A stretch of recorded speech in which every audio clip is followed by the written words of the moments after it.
Hello guys, welcome back to another video of how to log in. In today's video, I'm going to show you how you can log into your Citibank's credit card account. Watch the video till the end to know how you can log into your account just in few steps. Before moving on, if you are new to our channel, subscribe and hit the notification bell icon so that you'll be notified for any of our new uploads. Now, let's get back to the video.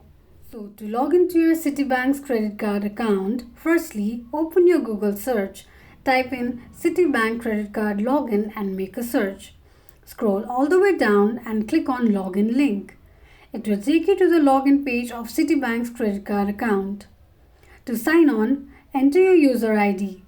Tick mark on remember my user ID if you want your user ID to be remembered next time you log into your account.